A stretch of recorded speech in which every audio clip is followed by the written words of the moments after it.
ایک شوہر اپنی جیب میں اپنی بیوی کی تصویر کیوں رکھتا ہے؟ کیونکہ جب کبھی وہ کسی مصیبت میں ہوتا ہے وہ اپنی بیوی کی تصویر کو دیکھتا ہے اور سوچتا ہے کہ اگر میں اس کو فیس کر سکتا ہوں تو میں ہر مصیبت کو فیس کر سکتا ہوں۔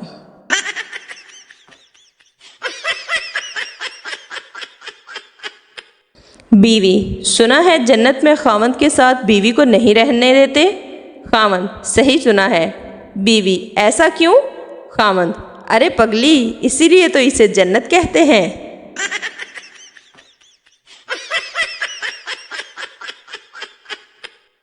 بیوی: میں بازار جا رہی ہوں، مجھے 50 روپے کی ضرورت ہے۔ خاوند غصے سے: تمہیں روپے سے زیادہ عقل کی ضرورت ہے۔ بیوی: آپ سے وہی چیز مانگی ہے جو آپ کے پاس موجود ہے۔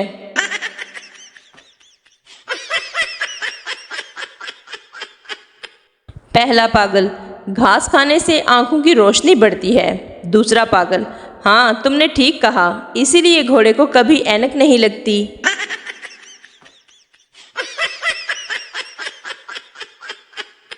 مریض: مجھے عجیب سی بیماری ہو گئی ہے، جب میری بیوی بولتی ہے تو مجھے کچھ سنائی نہیں دیتا۔ ڈاکٹر: یہ بیماری نہیں، اللہ کی خاص رحمت ہے تم پر۔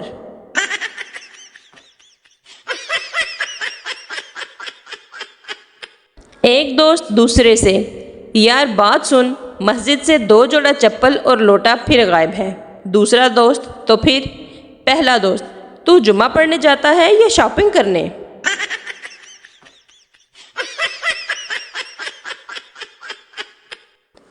جج چور سے: تم 15ویں بار عدالت میں آئے ہو، اس لیے تم پر 50,000 روپے جرمانہ عائد کیا جاتا ہے۔ چور ہاتھ باندھ کر: حضور، باقاعدہ آنے والے گاہک کے ساتھ کچھ تو رعایت ہونی چاہیے۔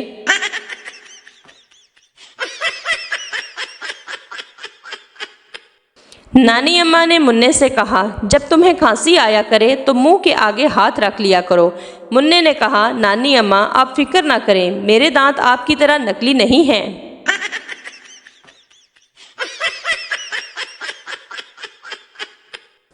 ایک کتا دوسرے سے: اوئے، آج کل جہاں رش ہو وہاں سے نکل جایا کر۔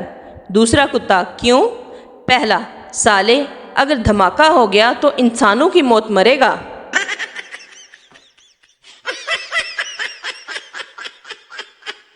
مریض: میرے دونوں کان بند ہو گئے ہیں، کچھ سنائی نہیں دیتا۔ ڈاکٹر: تمہاری عمر کتنی ہے؟ مریض: جی میری عمر 90 سال ہے۔ ڈاکٹر: تم نے بہت کچھ سن لیا، اب اور کیا سننا ہے؟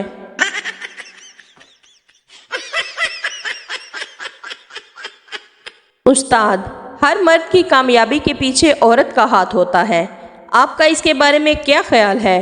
شاگرد: ہمیں پڑھائی میں وقت ضائع کیے بغیر عورت کی تلاش کرنی چاہیے۔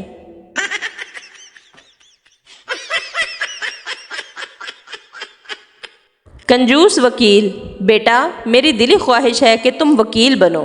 بیٹا: وہ کیوں پاپا؟ وکیل: تاکہ میرا کالا کوٹ تمہارے کام آ سکے۔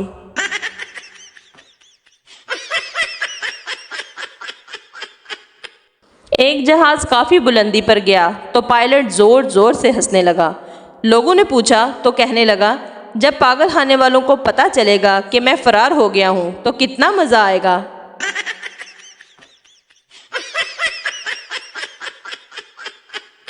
بچہ: ابو، آپ نے جو گلاب کی قلم لگائی تھی اسے اتنے دن ہو گئے لیکن ابھی تک اس کی جڑیں نہیں نکلیں۔ ابو: بیٹا تمہیں کیسے پتہ چلا؟ بیٹا: ابو، میں اسے روزانہ اکھاڑ کر دیکھتا ہوں۔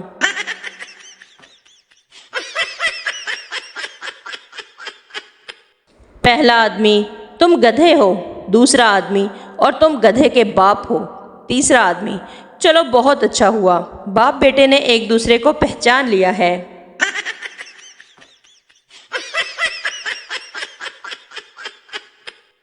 یار، لکس والوں نے مجھ سے 5 کروڑ کا سوال پوچھا، پاکستان میں ایسا کون ہے جو سال میں ایک بار نہاتا ہے؟ یقین کرو دوست، 5 کروڑ کو لات مار دی لیکن تمہارا نام نہیں بتایا۔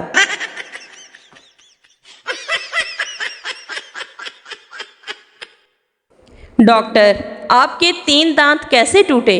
مریض: جی وہ بیوی نے کڑک روٹی بنائی تھی۔ ڈاکٹر: تو کھانے سے انکار کر دیتے؟ مریض: جناب وہی تو کیا تھا۔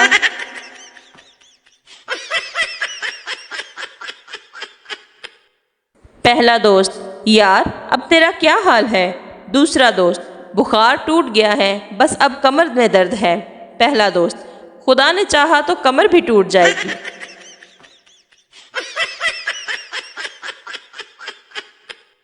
سردار کی سائیکل ایک لڑکی سے جا ٹکرائی۔ لڑکی: وے انیا بریک نہیں سی مار سکتا؟ سردار: سونےو پوری دی پوری سائیکل تے مار دیتی ہے، حالے بھی ناراض ہی ہو؟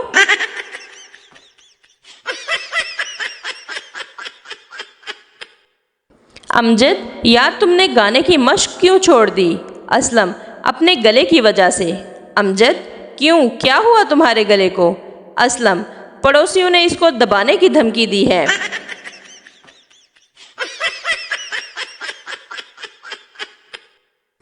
ایک مولوی صاحب کھیتوں سے گزرے، کیا دیکھا کہ ایک بیل کنویں کے گرد گھومے جا رہا ہے اور پانی نکل رہا ہے۔ مولوی صاحب نے دیکھا کہ آس پاس بھی کوئی نہیں اور بیل اپنا کام بھی کر رہا ہے۔ جب ادھر ادھر دیکھا تو کچھ دور ایک شخص پگ ڈنڈی پر بیٹھ کر حقہ پی رہا تھا۔ مولوی صاحب نے جا کر پوچھا، اے شخص، یہ بیل کیا تمہارا ہے جو خود ہی گھوم گھوم کر کنویں سے پانی نکال رہا ہے، رکتا ہی نہیں، حالانکہ تم یہاں دور بیٹھے ہو؟ وہ شخص کہتا ہے، نہیں نہیں مولانا صاحب، اس کے گلے میں گھنٹی ہے، وہ جب تک گھومتا رہے گا تو گھنٹی کی آواز آتی رہے گی اور مجھے پتہ چلتا رہے گا کہ بیل پانی نکال رہا ہے۔ مولوی صاحب کہتے ہیں، یہ کیا بات ہوئی؟ اگر بیل ایک جگہ کھڑا ہو کر سر ہلاتا رہے تو بھی تو گھنٹی کی آواز آئے گی۔ وہ شخص کہتا ہے، مولوی صاحب وہ بیل ہے، آپ کی طرح کام چور نہیں۔